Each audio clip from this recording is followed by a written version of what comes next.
How bad is low fat? It's something that has been on my mind this week. Over the last decade or so, we have been told not to be afraid of fat, which I totally agree with. Don't be afraid of fat. But we have been encouraged to gravitate towards more fat.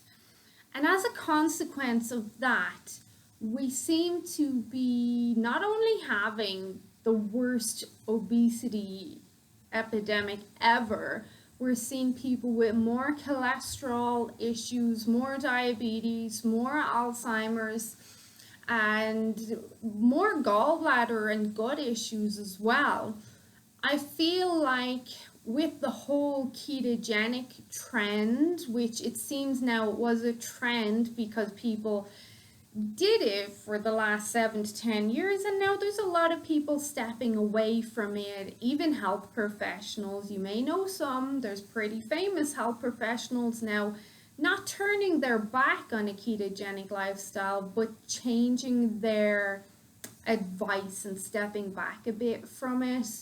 But we've been encouraged fat, like don't be afraid of fat, eat lots of fat, and it really makes me ponder, was there a reason for that? Of course, a lot of people kind of gravitating towards yummy cheese and bacon and burgers and stuff, well, lettuce wrapped burgers, without consideration of the effects of these foods or even the calorie aspect. I know a lot of people who were under the impression that you could eat as much fat as you wanted to and still lose weight and not have any consequences.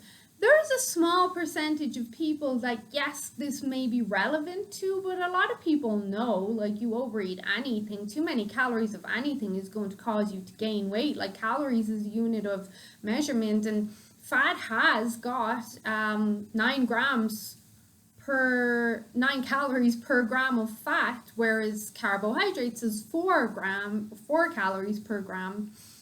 So the point that I'm getting with now is a lot of my clients, and including myself, we do well on low fat, and I do think there's a genetic ancestral aspect to that. What part of the world you come from? Northern Canada, Northern European, we're used to, like, our genetics are used to seeing a lot of carbs. Now, I'm not talking about up at the Arctic or Alaska or up in Norway or anything where they're used to more like fatty foods and seal and salmon and everything. Like us, along that kind of mid-northern line, that would be Canada, Britain, Ireland, Germany, the Netherlands, that kind of line.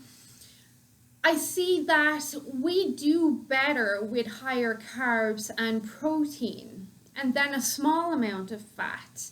And a lot of people who try ketogenic, or they try to live a lifestyle of higher fat, they don't do so well, and there's a lot of gallbladder issues for sure there.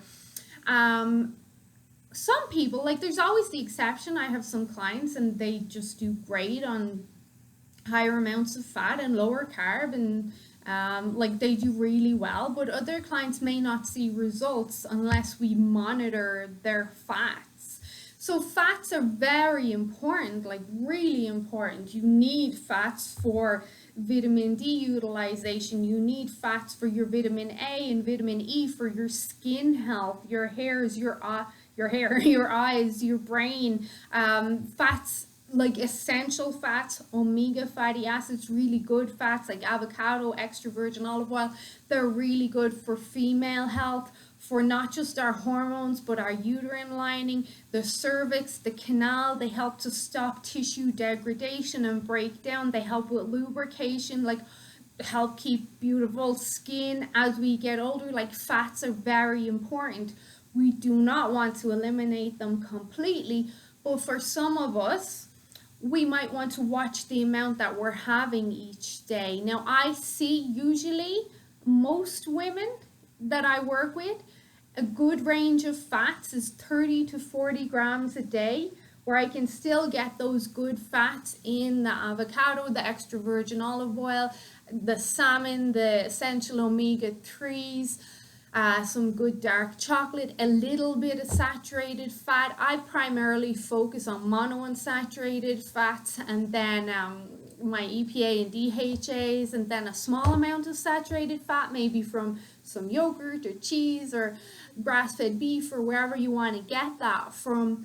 But I don't think I'm not recommending people go low fat or extreme low fat or no fat, but I don't see a big problem with low fat, especially if your nutrition is right and on point or on par, and that when you are getting fat, you're getting it from these good sources where your body's going to utilize them properly and not store them for fat.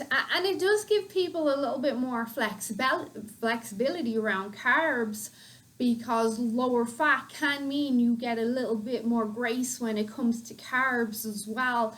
So low fat's something it's been on my mind, because again, we've seen this big push towards eating high fat and lots of fat over the last decade, and I don't necessarily agree with it. Men get away with a lot more than women, not just the testosterone, their height, their build, their organ capability. The liver converts thyroid hormone 7 times faster than the female liver, and that's not including if the female liver is damaged. Like, men generally have better circulation than women as well, so there's a lot to be considered. Higher fat, even fasting, ketogenic, they all seem to work, and the research shows us this.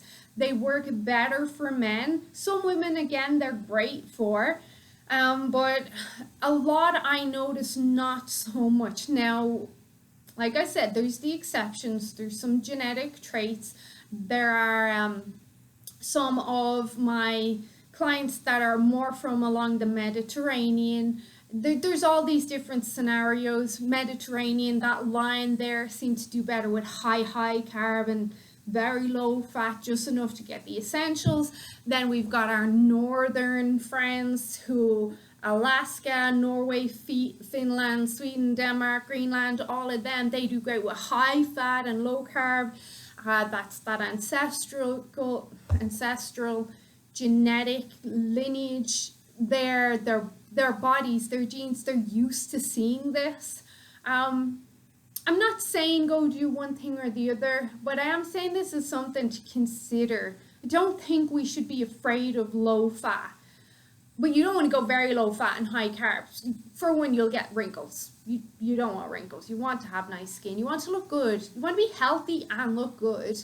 But you want to find that balance. Balance is something I always talk about. You do want to find that balance there where you feel good and you look good and you're still seeing results and still enjoying your food without nutrient deficiencies. And that doesn't mean you have to go ketogenic and eat high fat all the time. I think a lot of people have been hard done by over the last 7 to 10 years over some of the information given out, and they were given these expectations that weren't accurate, and a lot of people did go ketogenic. And not that ketogenic's terrible, I think it has its place for sure, especially when it comes to certain medical conditions.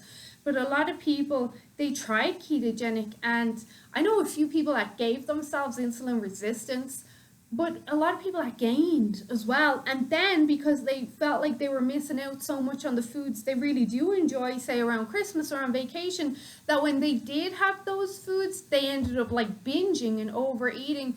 So again, a lot to be considered here. I would love your input. What do you think? Like, are you afraid of fat? Are you a fan of lots of fat? Do you think you do better on high fat or low fat? For sure, low fat, a good amount of carbs and good amount of protein is totally the way for me. But everyone's individual, and I'd love to hear what you think about this. So let me know. Okay, bye.